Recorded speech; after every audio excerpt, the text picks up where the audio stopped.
¿vale? La siguiente ponente es Ana Belén Martín. Es mujer con enfermedad renal desde los 16 años. Ha pasado por la enfermedad renal crónica avanzada, por tratamientos en hemodiálisis. Desde hace ya muchísimo tiempo está trasplantada. Pertenece a la Federación Nacional de Alcer y está dedicada, es la coordinadora de cohesión asociativa y actividades, es la que cohesiona las diferentes federaciones a nivel nacional y forma parte del Grupo de la Mujer desde que se originó en el 2016 y ha participado en la elaboración de protocolos, estudios para mujeres y también para niñas. Así que, Ana, cuando quieras. Sí, pues muchas gracias. Primero, muchas gracias por la invitación a la Sociedad de Nefrología Valenciana, al Colegio de Médicos de Valencia y por darnos voz y participar en estas jornadas a las mujeres, ¿no?, que tenemos una enfermedad renal.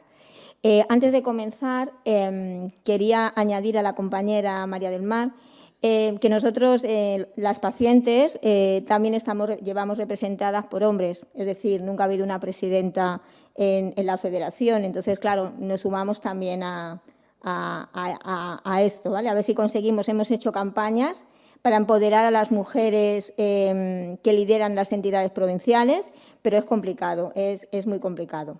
Vale. Y bueno, dicho esto, voy a hablar del papel de las mujeres y la mujer con enfermedad renal. Primero os voy a presentar el grupo de mujer, cómo partió, cómo comenzamos a trabajar. Todo comenzó en el año 2016, cuando en la federación cada vez llegaban más mujeres y jóvenes con necesidades diferentes. Ellas nos preguntaban, querían saber más. Entonces, bueno, queríamos saber desde allí pues cómo las podíamos ayudar. Entonces, bueno, con varias reuniones decidimos pues crear un grupo de trabajo de mujeres y niñas con enfermedad renal. A partir de ahí, actualmente ese grupo lo integra 11 mujeres de diferentes puntos de España. Yo aquí aprovecho que están las compañeras de Valencia, que no tenemos representación valenciana de mujer. Si alguna de ellas quiere formar parte de este grupo, pues está invitada a unirse y a trabajar con nosotras, ¿vale? Y hemos hecho webinars durante la pandemia, hemos hecho vídeos y campañas diferentes pues para dar a conocer este grupo, el trabajo. La finalidad de este grupo, como os digo, es contribuir a la mejora integral de la enfermedad renal crónica y de sus familiares, que tampoco nos podemos olvidar de ella, pues adquiriendo actitudes, conocimientos y habilidades que te permitan pues, enfrentar mejor a esta patología renal.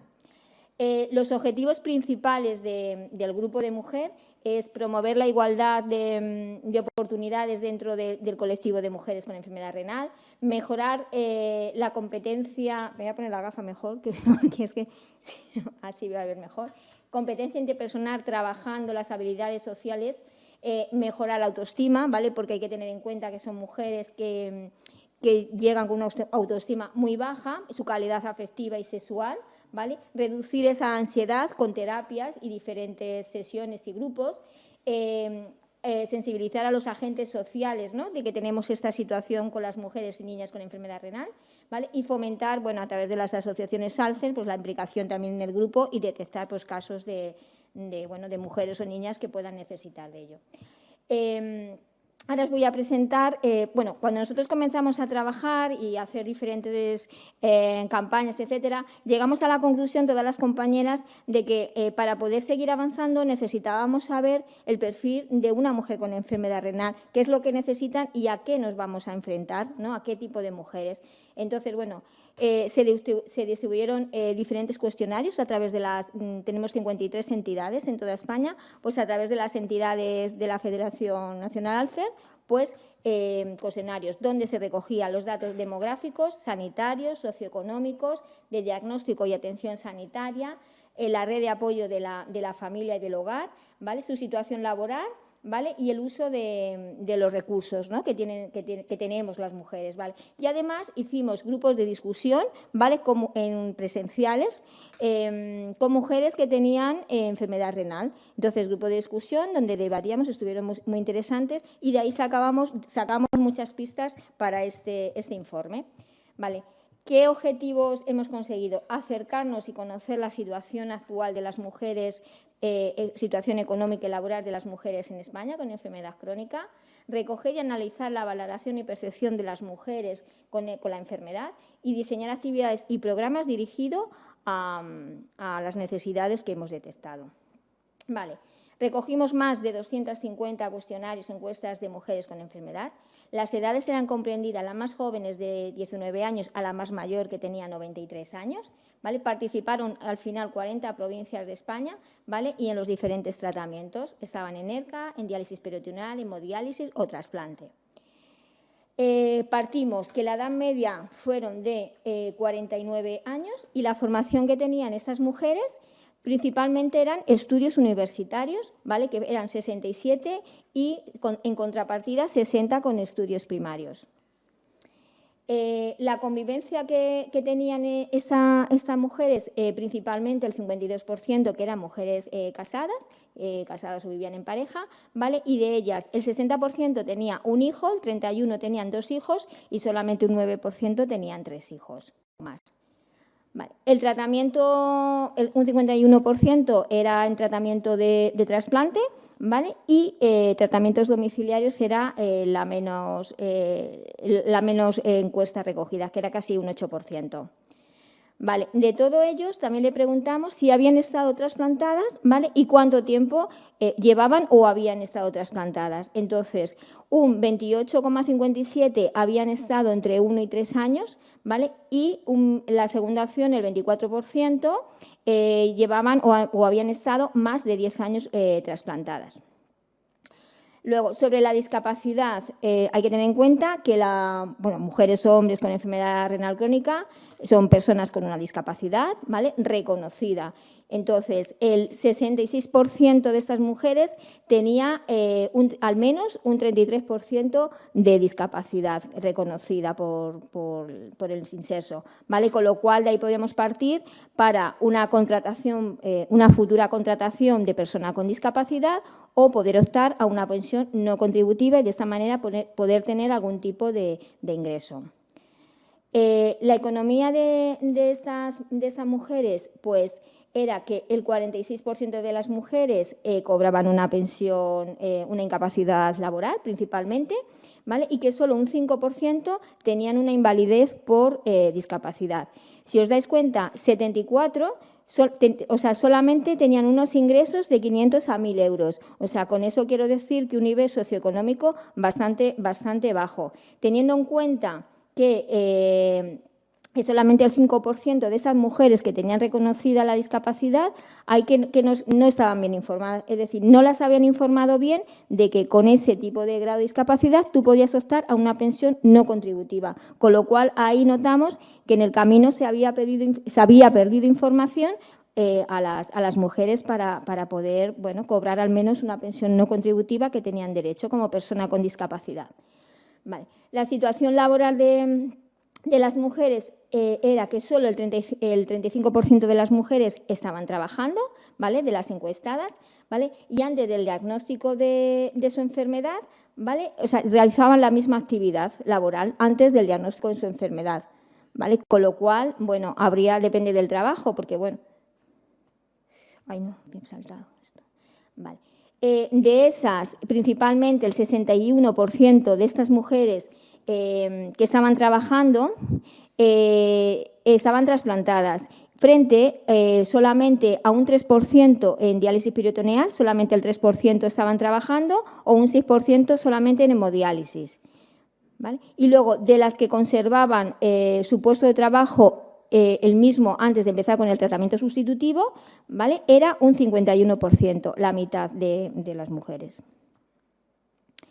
Sobre la atención de un equipo multidisciplinar, les hemos dicho que si habían recibido apoyo psicológico cuando le detectaron la enfermedad en el diagnóstico, y un 74% nos dice que sí, que habían recibido. En cuanto si tenían pautas nutricionales por la enfermedad renal, un 87% tenían pautas. Y sobre las pautas de ejercicio físico, un 56% de las mujeres sí que hacían ejercicio físico pautado por el especialista. Vale. En realidad, ¿qué nos preocupa a las mujeres? Pues nos preocupan muchas cosas, principalmente la salud y la familia, ¿no? Porque bueno, no podemos dejar de pensar que la mujer tiene el rol de cuidadora, que además de ser paciente es la cuidadora principal de casi todas las familias. ¿Y qué les preocupa? Pues su pareja, sus hijos, sus padres, los abuelos, etcétera. Esas son las principales. El empleo, la pareja, la autoestima personal, la maternidad también les preocupa mucho, ¿no? Y sobre todo es cuando eres más joven y estás en una edad fértil, la economía y las limitaciones físicas. Y antes de terminar, quería comentaros que esta mañana el lema de la mujer con discapacidad, ¿no? El lema que hemos hecho para la campaña, a través también del CERMI, que es el representante de las mujeres con discapacidad, era vulnerabilidad cero. Y de ello hemos sacado los datos que un 7,7% de las mujeres en España tienen una enfermedad renal crónica, que las mujeres en hemodiálisis además también son cuidadoras, que el 22,9% de las mujeres con enfermedad renal están en edad laboral, o sea, son jóvenes, son muchas mujeres que están en edad laboral, sin embargo las oportunidades no son muy buenas, que muchas mujeres con enfermedad renal crónica renuncian a su carrera profesional por el cuidado de la familia, de hijos, etcétera, que el 65,8% de la mujer en hemodiálisis son pensionistas no contributivas. Eso es una mensualidad de 484 euros mensuales, con ello tienen que vivir, y que el 67% de las donaciones de vivo lo hacen las mujeres, o sea que son mucho más solidarias con ello. Y con esto, bueno, pues ya estaría. Gracias.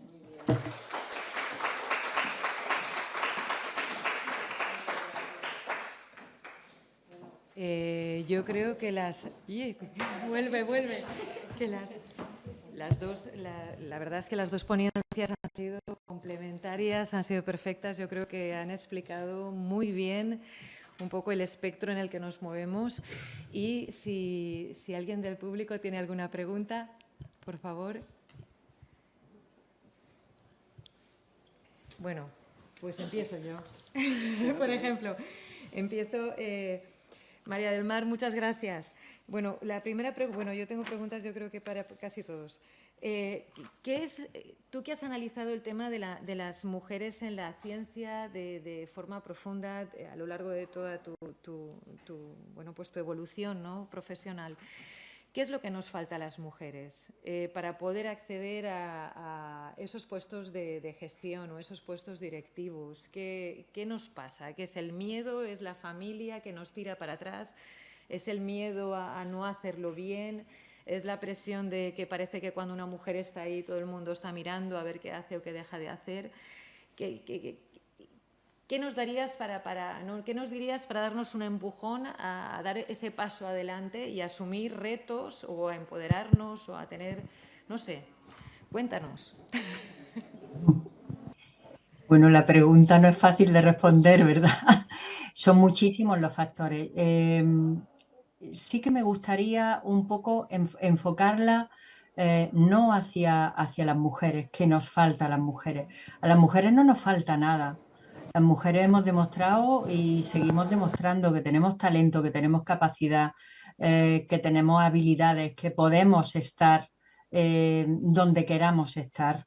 Yo creo que a quienes nos falta, digamos, es al conjunto de la sociedad. Y no quiero echar varones fuera, porque el conjunto de la sociedad somos todos y todas, claro que sí, ¿no? Pero creo que no sería justo volver a echar sobre las espaldas de las mujeres la responsabilidad de estar allí donde todavía no estamos, ¿no? Yo creo que nosotras estamos haciendo un gran esfuerzo.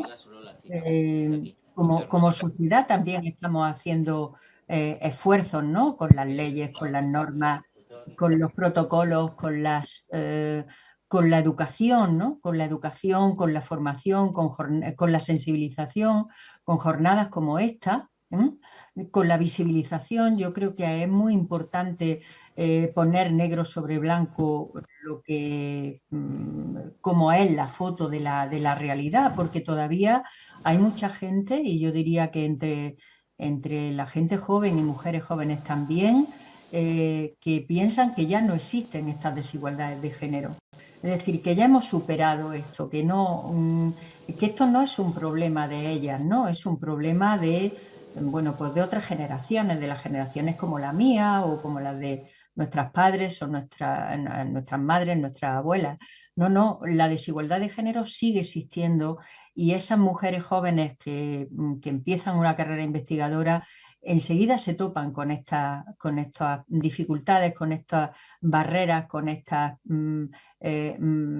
digamos, obstáculos para llegar simplemente donde pueden y donde son capaces de llegar, ¿no?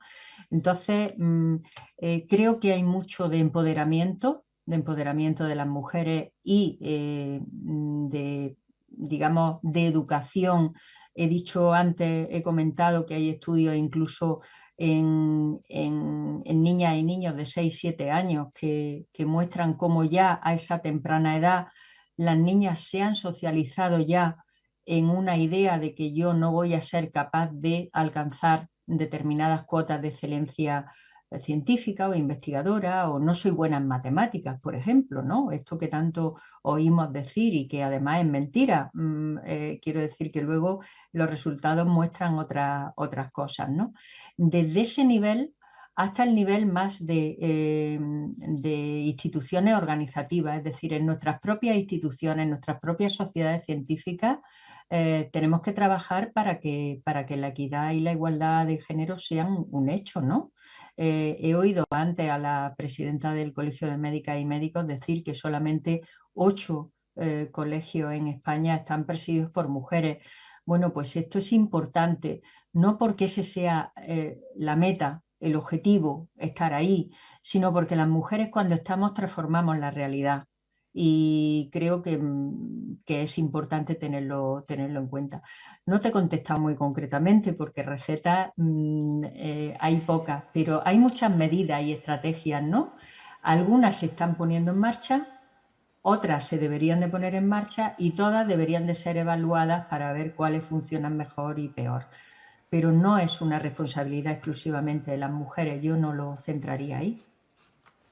Muchas gracias. Tenemos una pregunta del doctor Gorriz. Felicitar a la mesa, que ha estado espectacular. Bueno, felicitar a la Sociedad Valenciana de Nefrología, creo que somos sensibles con el tema, y me ha gustado mucho lo que ha comentado, porque en la mesa se ha planteado, te lo he dicho al principio, existe una situación y que se está visibilizando, ¿vale? Entonces, tenemos que propiciar una serie de circunstancias y proveer unas medidas que acaba de comentar, pero ¿cuáles son esas medidas? Es que no las he oído. Independientemente que haya observatorios para monitorizar eso, me gustaría que surgieran de vosotros, que sabéis, conocéis todo mucho mejor que nadie, que sugirierais esas medidas para que sea más fácil, con la medida encima de la mesa, ponerlas en marcha. ¿Qué nos decís? ¿Qué nos enseñáis? Yo creo que aquí la experta es María del Mar, pero yo creo que hay una serie de medidas que son básicas, y lo primero es ser conscientes de la situación, y las primeras que tenemos que ser conscientes somos nosotras, las mujeres, que lo que ha comentado, ya no sé quién lo ha dicho, que a veces no nos lo creemos. Pensamos que esto ha desaparecido y esto no es real. Sigue existiendo una discriminación, sigue existiendo una brecha de género. De hecho, en la encuesta que hicimos en el colegio, vemos que las mujeres, lo ha comentado Mercedes, estamos en peores condiciones que los hombres. Pedimos menos, tenemos una brecha salarial importante porque tenemos un sueldo igual, pero hacemos menos guardias, hacemos menos jornadas extras o no se nos pagan, y eso es importante, tiene mucho que ver. Hay un aspecto que creo que es importante, y es que no nos lo creemos, pero aparte es que nuestra salud se ve afectada. A nivel sanitario, las mujeres médicas mujeres médicas que pensamos que estamos como que en lo alto de la pirámide, ¿no? Como somos que unas privilegiadas, porque lo somos, tenemos un trabajo de reconocido prestigio a nivel poblacional y se nos reconoce nuestro trabajo, pensamos que somos la élite, por lo menos yo me lo quiero creer, ¿no? O sea, me lo creo, y pensamos que estamos fenomenal y resulta que nuestra salud no es igual, no digo mejor, no es ni siquiera igual que la de nuestros compañeros. Tenemos una carga mental que nos pesa ahí como una losa, que decimos corresponsabilidad, y aquí seguro que todas tenemos al lado una pareja que es corresponsable, pero la carga mental que llevamos las mujeres encima, que tiene que ver con quién controla la vacunación de los hijos, el que tienen que ir a la escuela, el que hay que comprar los libros, el que hay que forrar los libros, el que hay que tender la ropa, el que hay que poner la lavadora, el que hay que ir a hacer la compra, el que hay que cambiar las sábanas. Toda esa carga mental añadida que tenemos a las mujeres nos sigue pesando. Y en el auditorio no lo estáis viendo, pero están diciendo muchas mujeres que sí con la cabeza, porque es nuestra realidad. Y todos los datos que ha sacado María Marx, que son apabullantes, y es que es la realidad. Pero tenemos una carga mental que, como nosotras mismas no nos demos cuenta de lo que tenemos aquí, va a ser difícil que avancemos. Eso yo creo que es un punto muy importante. Y luego las leyes. Tenemos unas leyes que tienen el éxito que tienen y que se critican lo que no se critican. Pues no sé, María del Mar, ¿tú qué opinas? Hombre, yo creo que medidas hay muchas y muchas que se están poniendo en marcha. Es decir, por ejemplo, a nivel académico, cuando se valora ahora mismo desde la normativa, ¿no? Desde lo que acabas de decir, las leyes y las normas son importantes, no son suficientes, pero son importantes. Por ejemplo, cuando se valora el currículum de una mujer y de un hombre, no se puede olvidar que la carga de cuidados no se reparte de la misma manera. Esto se ha citado desde el principio de la jornada, la revolución pendiente de los cuidados, le llamaban hoy en los medios de comunicación, ¿no? Ese núcleo duro de la desigualdad de género que todavía es difícil de disolver, es difícil de solventar. Bueno, pues hay medidas organizativas que pueden ayudar a paliar esto. Por ejemplo, si se evalúa un currículum investigador en los últimos 5 años, producción científica de los últimos 5 años, hay normativas que permiten excluir de esos últimos 5 años las licencias por cuidado o por maternidad que han disfrutado tanto mujeres como hombres, ¿no? Pero que las disfrutan, como acabáis de decir, mucho más las mujeres, las solicitan mucho más las mujeres, ¿no? Porque somos las responsables socialmente asignadas de los cuidados. Si yo ese currículum lo valoro sin tener en cuenta eso, obviamente no estoy hablando de igualdad de oportunidades, estoy hablando de una desigualdad de partida. Por lo tanto, esas son medidas importantes. Ayudar a que en las comisiones de evaluación haya al menos paridad, no digo proporcionalidad, porque la proporcionalidad en salud debiera de ser muchas más mujeres que hombres, porque somos, bueno, en medicina más de 2/3, pero en general en sanidad, pues creo que estamos alrededor del 75% o más, ¿no? Por lo tanto, no digo ya proporcionalidad, sino paridad, ¿no? Es decir, bueno, pues por lo menos alcanzar ese 40-60 o ese 50-50, pues en las comisiones de evaluación, en los órganos de poder. Esas son medidas que se pueden y se implementan ya en muchas instituciones. Pero luego hay medidas organizativas que ayudan digamos, a que las organizaciones sean más sensibles al tema de la corresponsabilidad. Por ejemplo, hay empresas tecnológicas, no voy a decir nombres, que prohíben tener reuniones de trabajo y reuniones de dirección a partir de las 5 de la tarde. Lo prohíben. ¿Por qué? Pues porque las reuniones a partir de las 5 de la tarde pues pueden estar los hombres mayoritariamente que no se encargan del cuidado, ¿no? Y esto las organizaciones pueden ayudar, digamos, a derribar o a disminuir esos muros, esos obstáculos para el acceso de las mujeres, ¿no? Me comentaba una compañera que trabajaba en el Instituto Karolinska en Suecia, que a partir de las 5 allí nadie se queda trabajando, pero por medidas de conciliación, tanto hombres como mujeres. tanto hombres como mujeres, porque la corresponsabilidad, no olvidemos que no es una cuestión de las mujeres. O sea, las medidas de conciliación no es responsabilidad de las mujeres, es responsabilidad de todos y todas. Entonces, tenemos que compartir los cuidados, igual que la responsabilidad y el liderazgo en el campo profesional bueno, concretamente en la investigación, en lo que yo he hablado esta tarde, pero en muchos otros campos. Medidas hay, se están implementando.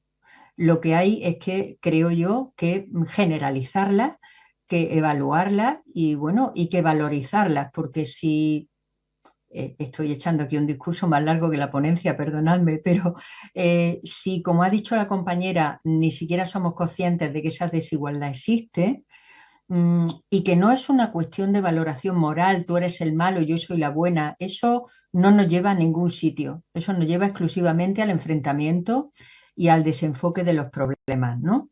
Es una cuestión estructural. Si no la vemos, si no la reconocemos, difícilmente podemos intentar poner soluciones y eso es lo primero que hay que hacer, desvelarlo, desvelarlo.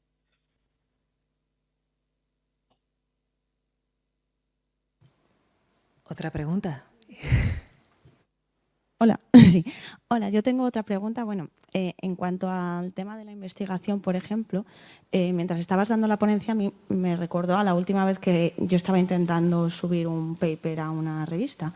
Y, por ejemplo, cuando haces la suscripción, a la hora de poner los autores, es curioso cómo si tienes un doctorado, está claro que doctor o doctora, luego está si es un hombre, señor, y si es una mujer, te dan las dos opciones, señora y señorita. Y eso ocurre todavía en muchísimas revistas. Y claramente, cuando tú pones señorita, no tienes la misma consideración que el doctor o el señor a la hora de ser válido el paper, por ejemplo. ¿Qué opinas?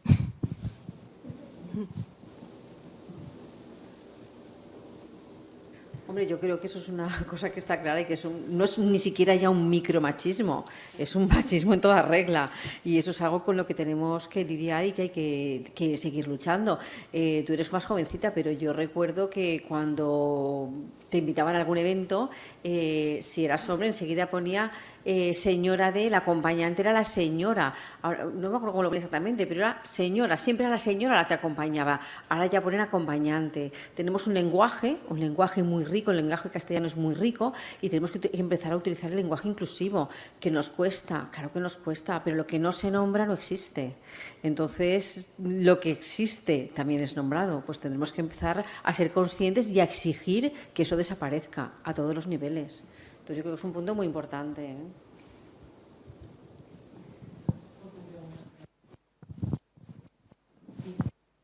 Gracias. Bueno, yo lo primero quiero dar las gracias a la Sociedad Valenciana de Nefrología, no solo por la valentía de estar aquí hablando de esto y espero que el año que viene volvamos a estar y seguramente vamos a ser más.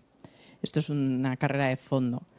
Lo segundo, me gustaría preguntar a María del Mar y también a la compañera del Colegio de Médicos que está en la mesa, que soy un despiste para los nombres, ¿qué tipo de actitud nos recomendáis a las profesionales que no queremos ceder ante esa desigualdad, pero al mismo tiempo, si eres excesivamente firme, te conviertes en alguien agresivo para el resto del colectivo? Y esto es algo que vivimos todos los días.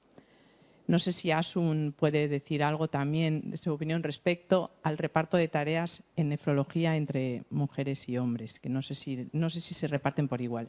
Y por último, me gustaría preguntar a Ana, si da tiempo de que contesten, como mujer y paciente, ¿qué le gustaría que los investigadores, en qué objetivos le gustaría a ella y a sus compañeras que investigáramos especialmente centrados en mujeres? Porque se está potenciando la investigación centrada en la mujer y a veces los investigadores no sabemos muy bien hacia dónde tirar para investigar específicamente a la mujer, que aparte de distinguir entre hombres y mujeres en nuestros pacientes. Entonces, si tenéis alguna idea, si alguna vez alguna inquietud os ha surgido de por qué no buscan soluciones o no averiguan causas de esto que nos afecta a nosotras como mujeres y pacientes, pues agradeceríamos escucharlo. Gracias. Empiezas tú, Ana. Vale. Bueno, tenemos muchas inquietudes, como os hemos presentado, porque esto que os he presentado es la recogida realmente de un estudio que hacemos, pero necesitamos muchas inquietudes.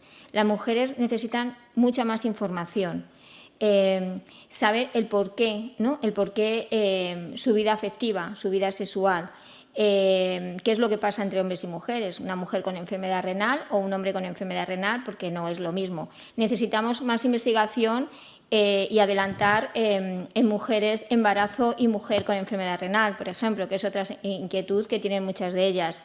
¿Qué más inquietudes? Inquietudes sobre las enfermedades hereditarias, ¿no?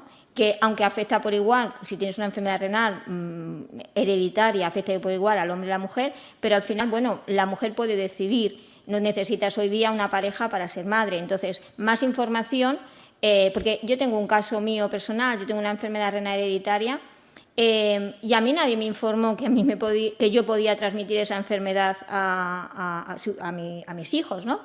Si los hubiese tenido. ¿Vale? Entonces, claro, yo me entero a través de... Pasan muchos años, conozco a otras personas y tal, y me entero a través de eso. Porque si hubiera tenido un embarazo natural, porque tengo una hija pero no es adoptada, tenía un 50% de habérselo... Y yo hablé de embarazo con mi nefrólogo, lo puedo asegurar. O sea, necesitamos muchas cosas, todas las inquietudes de enfermedades hereditarias, embarazo. Hay una cosa, menopausia precoz que sufrimos las mujeres con enfermedad renal y muchas no lo saben, te lo puedo asegurar, que con 35 años a ti te va a desaparecer el periodo. ¿Por qué? ¿Qué puedo hacer? ¿Qué no puedo hacer? ¿Qué tratamientos puedo seguir? O sea, lo que son todo el tema de la salud de la mujer con enfermedad renal es un desconocimiento total. O sea, a día de hoy, compañeras o mujeres que conozco y tal, me dicen, uy, a mí es que no me viene la regla. No, es que ¿cuántos años tienes? Estás aplantada, posiblemente tengas ya una menopausia. Y nadie te lo ha dicho. Ni tu nefróloga, ni tu nefrólogo, ni tu ginecólogo, que no sé si ya es el ginecólogo, tiene tanta información sobre la enfermedad renal. Entonces, yo qué sé, muchísimas cosas. Necesitamos saber qué hacer, investigar e informar, claro, principalmente, porque si se queda ahí, de poco sirve. Bueno, la parte que me toca. Reparto de tareas en nefrología. En principio, nuestro servicio es un servicio atípico. Ahí todo el mundo hace de todo.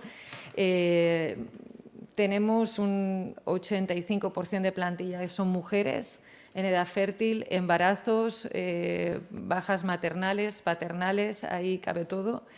Pero bueno, pues realmente lo vivimos con normalidad. O sea, yo lo que creo que es peor es cuando en algunos servicios se ve, por ejemplo, el tema de la maternidad como una amenaza, porque como se van a ir tantos meses de baja y no hay recursos, pues ahí es un problema. Entonces parece que tener hijos es una amenaza, pero bueno, pues nosotros intentamos siempre tapar agujeros como podemos y ya está, y resolver, y que la gente siga viviendo eso con la felicidad que se merece. Nosotros realmente no tenemos ahí una diferencia de roles importantes.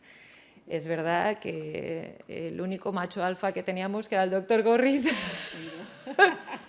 se fue a otro servicio, de jefe de servicio. Entonces, no, mi experiencia particular es que no tenemos diferencias de roles. Sí que ves que la actitud con respecto a ti cambia, por ejemplo, en muchos pacientes cuando se dirigen a los pocos varones del servicio que hay, porque es que cuando se dirigen a ti. Pero eso yo creo que también nosotros a veces propiciamos otro tipo de relación, que igual hay alguien que no está de acuerdo, pero que a mí me parece que es más fluida, que es más de cariño, más de hablar, más de tal, y a mí eso sí me gusta.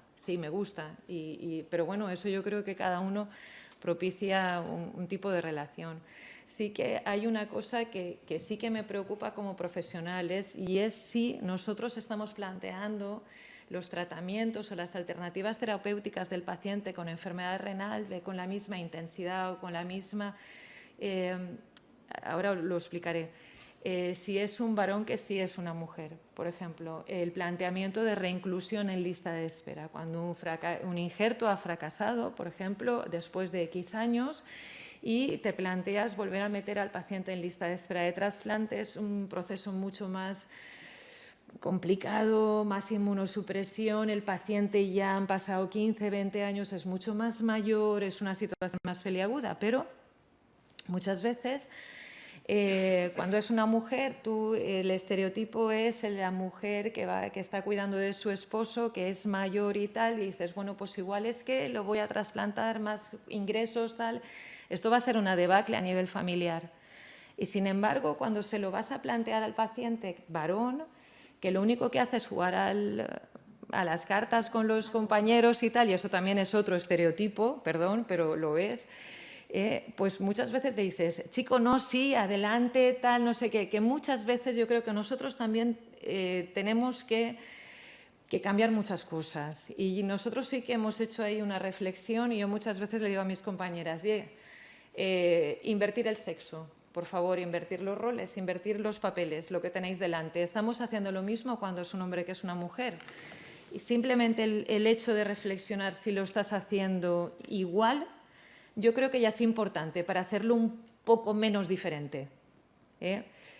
Y no sé si te he contestado algo o te he dicho lo que llevaba dentro.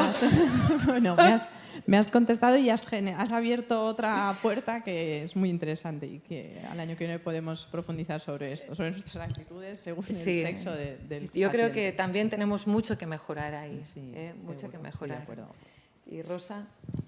Yo poco voy a añadir porque ya habéis dicho mucho, pero yo creo que ha habido un avance muy importante con el tema que has comentado de los permisos de maternidad, que es verdad que se ha visto como una amenaza el que las mujeres estaban en edad fértil y podían tener hijos, hijas, y eso ha sido una amenaza que yo creo que afortunadamente ha disminuido mucho desde el momento en que los varones ahora, los padres tienen el mismo tiempo de baja maternal que las mujeres, con lo cual ha habido muchas mujeres que lo han criticado, diciendo, bueno, ¿cómo es posible que les den a ellos el mismo derecho que a mí, si yo soy la madre?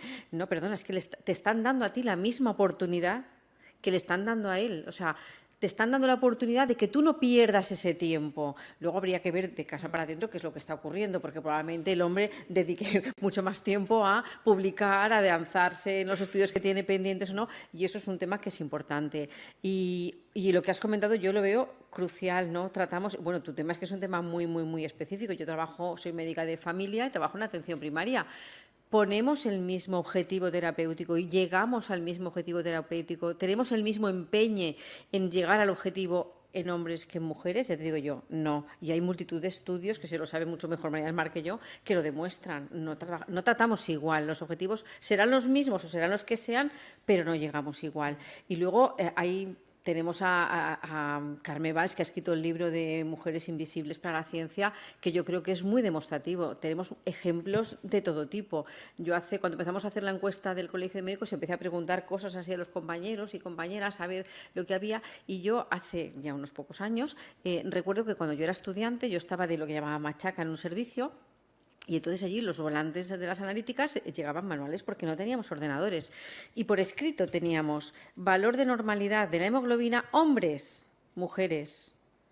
Y empecé a preguntar a mis compañeros de curso y dos me decían, no, claro, pero muchos me decían, no, claro, es que las mujeres tienen la hemoglobina más baja, es lo que toca. Digo, bueno, vamos a ver cómo que es lo que toca. Es que hasta eso nos está marcando.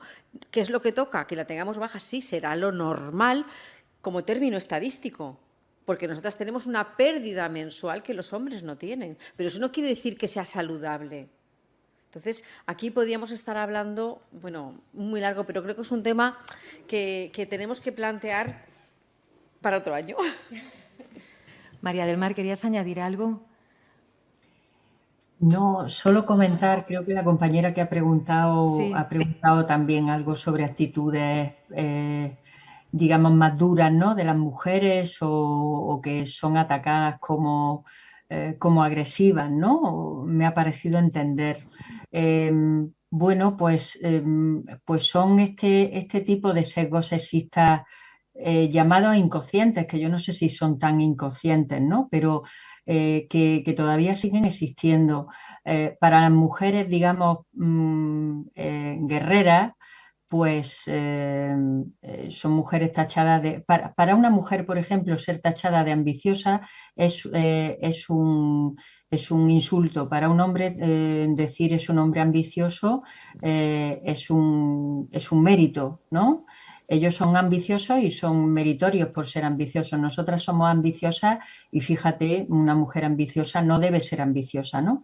Son estos estereotipos sexistas que llevamos arrastrando desde edades muy tempranas, estoy hablando desde la más tierna infancia, y que persisten a lo largo de los años y que nos llevan a que realmente, bueno, pues conocéis, ¿no? El síndrome de la abeja reina o el de la impostora, ¿no? Yo no me merezco estar ahí. Y realmente, ¿cómo me voy a presentar a esta plaza de jefatura de servicios si yo realmente eso me lo merezco o me lo van a dar porque, no sé, ahora por ser mujer, ¿no? Por el tema de las acciones positivas. Bueno, pues eso nos pesa mucho, nos pesa a las mujeres y nos pesa a los hombres. Entonces tenemos que subvertir esa realidad.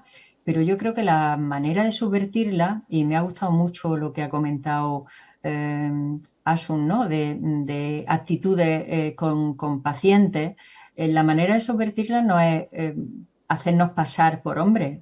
No es ese el camino, creo yo, sino la manera de subvertirla es justamente hacer valorar cuáles son las actitudes valiosas en lo que hemos aprendido de cómo ser persona siendo mujer. Me explico, ¿no? El ser más sensible a los cuidados, ser más sensible a determinadas dimensiones de los padecimientos en salud, como las dimensiones emocionales, etcétera, que además, pues como ya se ha dicho, se han estudiado, ¿no? Cómo las mujeres médicas atienden más a ese tipo de factores. Eso no es malo, eso es bueno. Y entonces debería de ser asumido también por los colegas varones. Es decir, que creo que debemos de reivindicar ese tipo de cuestiones que podemos aportar siendo mujeres, y que en las organizaciones donde estamos trabajando, organizaciones sanitarias en nuestro caso, no se han valorizado, ¿no? A pesar del predominio de la feminización de la sanidad, ¿no? Entonces creo que estas actitudes tienen que, de alguna manera, defender esos valores que nosotras podemos defender.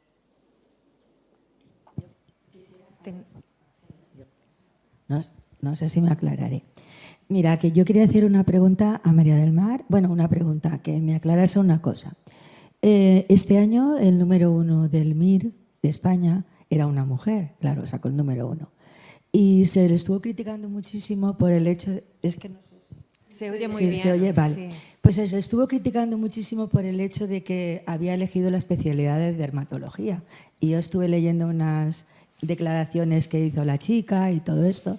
Y me quedé muy impactada, como los comentarios eran muy machistas, como diciendo, y además muy peyorativos de cara a la dermatología, pues como diciendo, con el buen currículum que tiene, el número que tiene, y ha tenido que elegir justamente eso, como de manera peyoritaria, ¿no? Entonces, hubo un momento en que se llegó a decir, claro, como es mujer, por eso ha elegido algo que ella podrá llevar adelante, como diciendo, no va a atreverse a hacer una cirujana o lo que sea. Y luego leí los comentarios de ella y me encantó lo que dijo la chica, y de alguna manera un poco también quería que comentara sobre cómo se ve cuando una mujer está investigando. Y ya que tengo el micrófono y así lo dejo también, es que he llegado tarde y no he oído a la señora de la izquierda. La del medio, sí, no sé si... Rosa. Sí, Sí, vale. Rosa. No, que quería comentar un poco también respecto a lo que estáis comentando de los médicos. Yo, como muy usuaria habitual, sí que me gustaría preguntarte, en los centros de primaria, yo por lo menos el que está donde yo vivo, en mi localidad, hay un montón de mujeres. Prácticamente creo que solo hay 2 varones. Pero a la hora de la productividad y de decir quién atiende más, los hombres atienden muchísimos más enfermos. Entonces, de cara a todo el mundo, me refiero no a eso, sino al tiempo que una mujer dedica a atender, que yo considero primordial que sea el adecuado.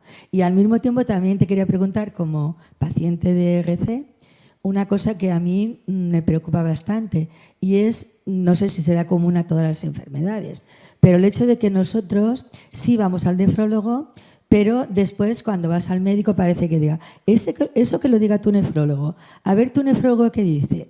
Y luego todo el tema de otras enfermedades que van viniendo, tú vas y te dicen, ay, yo de eso no entiendo, eso otro. Como que está muy encasquillado todo. El cardiólogo solo te habla del corazón, el dermatólogo solo de la piel, así cada uno.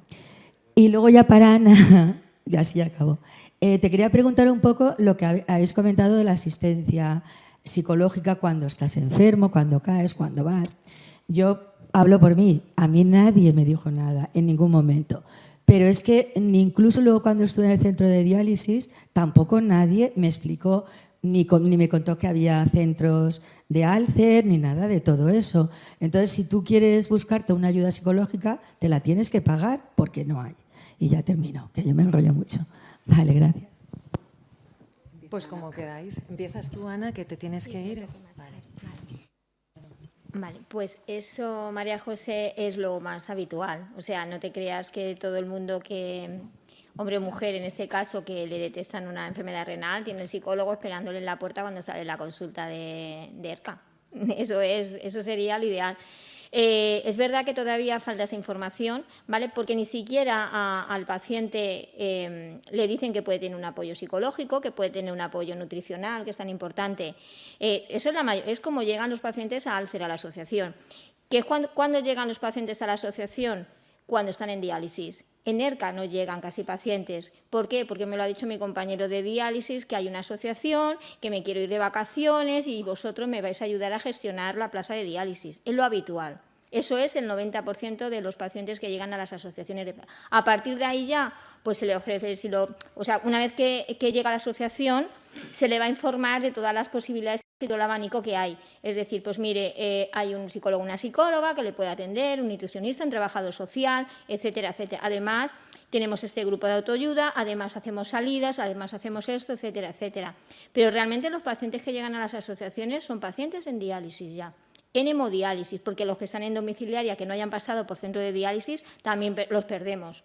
O sea, es importante. Entonces, ¿qué es lo ideal? Pues que en las consultas de ERCA de los hospitales ya le hablen de una asociación, porque el nefrólogo es normal que no le hable, porque cuando tú te diagnostican una enfermedad, realmente, una vez que te dan el diagnóstico, el primer diagnóstico, tú desconectas en el minuto 2. Ya no sabes ahí lo que te están diciendo y lo que no te están diciendo, es normal. Pero bueno, cuando vas avanzando en las consultas, y ya te pasan a la consulta de enfermería, habitualmente de ERCA, para llegar a tu seguimiento, ahí es cuando te tienen que hablar. Pues mire, hay una asociación de pacientes, usted puede ir. En muchos de ellos tenemos grupos de pacientes expertos en algunas entidades. Puedes entrar en este programa siempre que vean que lo necesita, porque no todas las personas aceptamos las enfermedades de la misma forma. Es un proceso que habría que seguir siempre así, sería lo ideal. Pero ahí estamos trabajando en ello y que lleguen, porque no llegan los pacientes en ERCA. Cuando ya o se han pagado un psicólogo privado, realmente, o ya, bueno, pues han pasado por un proceso bastante... Sí, porque yo creo que ERCA ya estamos llegando muy tarde. Yo creo que todo eso ha cambiado. Voy a contestarte yo un poco rápido. Ha cambiado para mejor en los últimos años. Hay un déficit de formación de la atención primaria que se está intentando apoyar desde la nefrología con proyectos colaborativos, y yo creo que eso es la regla general de la mayor parte de hospitales en este momento, pero lamentablemente hace años eso no ocurría. Y esa es la realidad que habéis sufrido. Me dicen que tenemos que cortar, a mí me sabe fatal, porque es que yo he disfrutado muchísimo y sí que me gustaría acabar con una frase que he oído en esta tarde, y es que las mujeres transformamos la realidad, y yo espero y deseo y estoy convencida de que va a ser para mucho mejor. Así que adelante y nada, y el año que viene nos vemos. Hasta